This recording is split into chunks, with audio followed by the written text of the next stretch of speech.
Hello, నా పేరు doctor BSV రాజు అండి. నేను ఆస్టర్ ప్రైమ్ హాస్పిటల్లో న్యూరో అండ్ స్పైన్ సర్జన్. నడుము నొప్పికి చాలా సాధారణమైన సమస్య కారణం ఏంటంటేనండి, నడుములో డిస్క్ జరిగితే వస్తుందండి. అలాగే మెడలో కూడా డిస్క్ జరిగితే దాన్ని సెర్వికల్ డిస్క్ ప్రొలాప్స్ అంటారు. అలా నడుములో కానీ జరిగితే లంబార్ డిస్క్ ప్రొలాప్స్ అంటారు. అది చాలా సాధారణమైన సమస్య. చాలాసార్లు ఇది మనం ఏదైనా బరువులు ఎత్తినప్పుడు కానీ, ఏదైనా ఆడ్ పొజిషన్లో ఎక్కువసేపు కూర్చుని బరువులు ట్రావెలింగ్ చేసినప్పుడు కానీ, పడిపోయినప్పుడు కానీ ఇది మొదలవుతుంది. కొన్నిసార్లు పడిపోయిన కొన్ని రోజుల తర్వాత మొదలవుతుంది. సో దీని ప్రత్యేకంగా లక్షణం ఏంటంటే, దీని నడుము నొప్పితో పాటు నడుము నుంచి కాళ్ళలో కూడా ఇది వెళ్తుంటుంది ఈ నొప్పి. దీన్ని సయాటికా నొప్పి అంటారు. చాలాసార్లు ఈ నడుము నొప్పితో పాటు కాళ్ళలో తిమ్మిర్లు, బలం తగ్గడం కూడా అవుతుంది.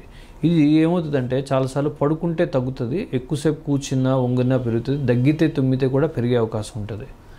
సో ఈ టైపు నొప్పి కానీ మీకు ఉండి ఫ్యూ డేస్ తర్వాత కానీ తగ్గలేనట్టయితే, సివియర్గా ఉన్నట్టయితే తప్పనిసరిగా డాక్టర్ కానీ కలవాలి.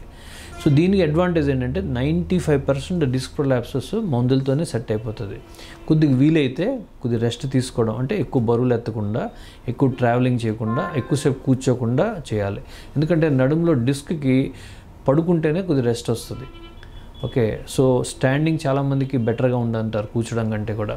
సో కూర్చోడం తగ్గించాలి, బరువులు ఎత్తడం తగ్గించాలి, వీలైతే ట్రావెలింగ్ అలాంటివి తగ్గించాలి. బాగా నొప్పి బట్టి మీరు అవసరమైతే కొద్ది రెస్ట్ కూడా తీసుకోవాల్సి వస్తుంది. కానీ రెస్ట్ అనేది ఎక్కువ అవసరం కాదండి. చాలామంది ఏమనుకుంటారంటే, నడుము నొప్పి ఉంటే రెస్ట్ తీసుకోవాలనుకుంటారు. రెస్ట్ తీసుకోవడం వల్ల ప్రత్యేకమైన అడ్వాంటేజ్ ఏమీ లేదు. మీ నొప్పికి మీకు తగినంత వీలుగా, ఎంత కంఫర్ట్ ఉంటే అంత కంఫర్ట్గా మీ పనులు, మీ డైలీ యాక్టివిటీస్, మీ పనులు మీరు చేసుకోవచ్చు. ఇంకా చేయలేని పరిస్థితిలో రెస్ట్ తీసుకోవాలి. అంటే మన బాడీ పెయిన్ అనేది ఒక ఫ్రెండ్ లాంటిది. అంటే ఇది చెప్తుంది ఇది రైట్, ఇది రాంగ్ అన్నట్టు. సో మీరు ఎంతవరకు చేయగలరంటే అంతవరకు చేయండి, నొప్పికి ఎంత పట్టు. సో డాక్టర్ సహాయంతో మీరు తప్పనిసరిగా ఆ నొప్పిని ఎలా తగ్గించుకోవాలన్న విషయంలో చేయగలుగుతాం.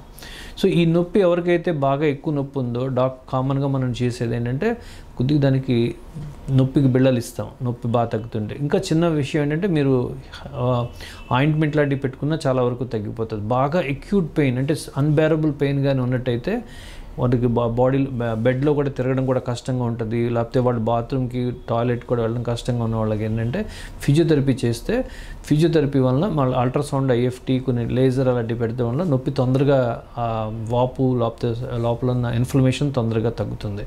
చాలామంది బెల్ట్లు పెట్టుకోవచ్చా లేదని అడుగుతారు. బెల్ట్ అనేది ఎక్యూట్ ఫేజ్లో పెట్టుకోవచ్చు అండి. అంటే ఒక 1 వీక్ 2 వీక్స్, లేకపోతే బాగా పెయిన్ ఉన్నప్పుడు కావాలంటే ట్రావెలింగ్ చేసేటప్పుడు మనతో పాటు తీసుకెళ్ళి పెయిన్ ఎప్పుడైనా ఉంటే పెట్టుకోవచ్చు.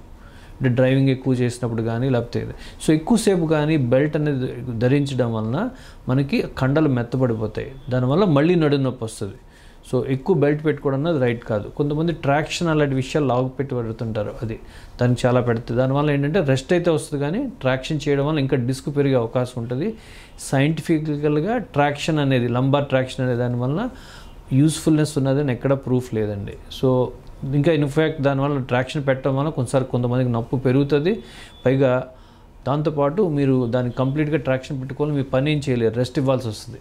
సో ట్రాక్షన్ అనేది పెద్ద అవసరం ఉండదు. బెడ్ రెస్ట్ అనేది అవసరం బట్టే తీసుకోవాలి. బాగా ఎక్కువ నొప్పి ఉంటే ఫిజియోథెరపీ పనిచేస్తుంది. అలాగే డాక్టర్ కొన్ని అవసరం బట్టి నడుముకి, వాటికి నొప్పికి మందులు ఇస్తారు. అలాగే కాళ్ళల్లో కూడా సయాటికా పెయిన్ కానీ, తిమ్మిర్లు కానీ ఉంటే దానికి సంబంధించిన పెయిన్స్ అలాంటి దానికి కూడా తగ్గడానికి, మీ క్వాలిటీ ఆఫ్ లైఫ్, అంటే మీరు మంచిగా పడుకుని మీరు మంచిగా మీ పనులు చేయడానికి మందులు తీసుకోవచ్చు. కానీ మీ నొప్పి కానీ బాగా పెరుగుతున్నట్టయితే కానీ, బాగా నిద్ర కూడా పట్టలేని స్టేజ్లో ఉంటే కానీ, బలం బాగా తగ్గుతున్నట్టు కానీ అలాగే చేసినప్పుడు తప్పనిసరిగా మనం దాన్ని కన్ఫర్మ్ చేయాలి. అంటే డయాగ్నోసిస్ని, క్లినికల్ డయాగ్నోసిస్ అంటే ఈ లక్షణాల వల్ల ఈ పలానా ప్రాబ్లం ఉంది అని అవగాహన వస్తుంది. కానీ దాని డయాగ్నోసిస్ని కన్ఫర్మ్ చేయాలంటే దానికి ఎంఆర్ఐ అనే స్కాన్ చేయాలి. అది చేయడం వల్ల మనకి వ్యాధి కన్ఫర్మ్ అంటే డయాగ్నోసిస్ కన్ఫర్మ్ కావడమే కాకుండా, అది ఏ స్టేజ్లో ఉంది అంటే, ఎర్లీ స్టేజ్లో ఉందా, మీడియం స్టేజ్లో చాలా సీవియర్గా ఉందా అంటే. చాలాసార్లు మైల్డ్, మీడియం స్టేజ్లో ఉన్న డిస్క్ ప్రొలాప్సెస్ అన్నీ ఆటోమేటిక్గా తగ్గిపోతాయండి.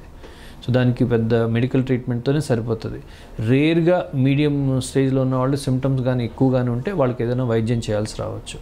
అలాగే సీవియర్ స్టేజ్లో ఉన్న వాళ్ళకి కొంతమందికి ఆపరేషన్ కూడా చేయాల్సి రావచ్చు. నేను ముందాక చెప్పినట్టు 95% డిస్క్ ప్రొలాప్సెస్ అందరికీ కూడా మందులతోనే వైద్యం చేస్తారు.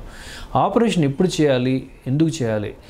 ఆపరేషన్ ఎప్పుడు చేస్తామంటే మీకు మందులతో తగ్గని పరీక్షల్లో ఒక ఫ్యూ మంత్స్ వాడాక కూడా తగ్గట్లేదు, దాంతోపాటు నడునొప్పితో పాటు తిమ్మిర్లు కానీ మా కాళ్ళలో బలం కానీ తగ్గుతున్నట్టు, లేకపోతే రాత్రి నిద్ర కూడా పట్టలేనప్పుడు, యూరిన్ కానీ మోషన్ కానీ ప్రాబ్లమ్స్ వస్తే అది ఎమర్జెన్సీ అండి. అలాగే కాళ్ళలో బలం తగ్గినా అది ఎమర్జెన్సీ అంటారు. దానికి ఒకసారి దానికి కార్డియాక్ సిండ్రోమ్ అంటారు. అవసరమైతే ఎమర్జెన్సీ అంటే ఫస్ట్ 24 అవర్స్లో కూడా ఆపరేషన్ చేయాల్సి వస్తుంది.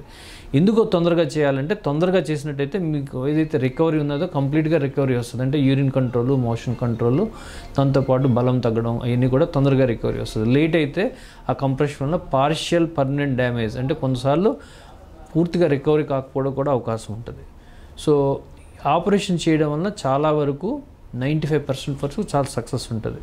చాలామందికి ఆపరేషన్ వలన చాలా వెన్నుపూస ఆపరేషన్ అంటే చాలా అపోహలు ఉన్నాయి. ఏంటి అపోహలు అంటే ఆపరేషన్ చేసుకుంటే తర్వాత వాళ్ళు పని చేసుకోలేరు, బరువులు ఎత్తలేరు నడుముకి, లేకపోతే ఫిజికల్ యాక్టివిటీ ఉన్నాయి చేయలేరు, లేకపోతే సంసారం సుఖానికి కొద్దిగా దూరంగా ఉంటారు, సక్సెస్ తక్కువ అని.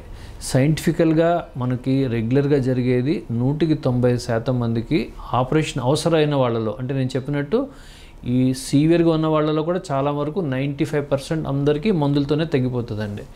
ఎవరికైతే నరాల ప్రాబ్లమ్స్ ఉన్నాయి, నరాల ప్రాబ్లమ్స్ అంటే బలం తగ్గడం, తిమ్మిరి రావడం, యూరిన్ కంట్రోల్, మోషన్ కంట్రోల్ ప్రాబ్లంగా ఉన్నప్పుడు, భరించలేనంత నొప్పి మందులతో తగ్గనప్పుడు కొన్నిసార్లు ఆపరేషన్ చేసే అవసరం పడుతుంది. ఈ ఆపరేషన్ చేసిన వాళ్ళలో 190% మందికి మంచిగా తగ్గి చాలా సంతోషంగా ఉండడానికి అవకాశం ఉంటుంది. ఆపరేషన్ చేసేదానికి 2-3 రకాల టెక్నిక్స్ ఉన్నాయండి. దానికి ఒక టెక్నిక్ ఏంటంటే కామన్గా వాడేది, ప్రపంచం అంతా కూడా ఎక్కువ చేసేది మైక్రోడిస్కెక్టమీ. అంటే మైక్రోడిస్కెక్టమీ అంటే ఒక 5-6 సెంటీమీటర్ల ఘాట్ పెట్టి ఆ లోపల మైక్రోస్కోప్ సహాయంతో ఎక్కడైతే ఒత్తిడి ఉందో ఆ డిస్క్ని తొలగించడం జరుగుతుంది. ఇది చేయడం వలన మనకి పేషెంట్ సేమ్ డే కానీ నెక్స్ట్ రోజు కానీ డిశ్చార్జ్ వెళ్ళిపోవచ్చు. ఆపరేషన్ అయినా యూజువల్గా 6 గంటల తర్వాత, ఫ్యూ అవర్స్ తర్వాత చాలామంది నడిచి బాత్రూమ్ కూడా వెళ్ళిపోతారు. దీని సక్సెస్ రేట్ నేను చెప్పినట్టు 90% పైనే ఉంటుంది.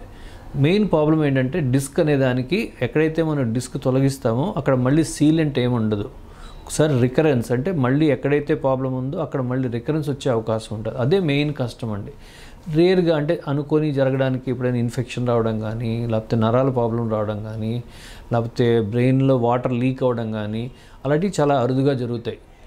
సో చాలాసార్లు మీ పనులు ఏవైతే ఉన్నాయో అన్ని పనులు కూడా నెమ్మదిగా అంటే 80% వరకు మీరు చేయగలిగిన పనులన్నీ కూడా ఒక 6 వారాల్లో చాలా వరకు చేసుకోవచ్చు. అంటే మీరు డ్రైవింగ్ కానీ మీ పనులు కానీ కొద్దిగా బరువులు ఎత్తడం, వంగడం అన్నీ కూడా నెమ్మదిగా పెంచుకుంటే బెటరు.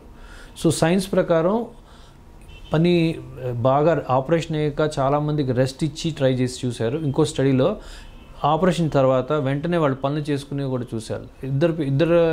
ఇద్దరు స్టడీలో చేసిన వాళ్ళకి ఇద్దరిలో కూడా పెద్ద మార్పు ఏమీ లేదు తర్వాత కష్టంలో. ఇన్ఫ్యాక్ట్ ఎవరైతే తొందరగా పనులు చేసుకుంటారో వాళ్ళు మెంటల్గా, సైకలాజికల్గా చాలా యాక్టివ్గా ఉండడం వలన వాళ్ళు చాలా సంతోషంగా కనిపించారు. సో సైన్స్ ప్రకారం సైంటిఫిక్ స్టడీస్ ప్రకారం ఆపరేషన్ తర్వాత కూడా ప్రొలాంగ్డ్ బెడ్ రెస్ట్ అనేది అవసరం లేదండి. తొందరగా తన పని వాళ్ళు చేసుకోవచ్చు. అది కాకపోతే డాక్టర్ గారు చెప్పినట్టు ఇప్పుడు ఏ రోజు చేయాలి, ఎలా చేయాలన్నది పర్సనల్గా మీకున్న కంఫర్ట్ బట్టి, మీకున్న దాన్ని బట్టి నెమ్మదిగా పనులు పెంచుకోవాల్సి వస్తుంది.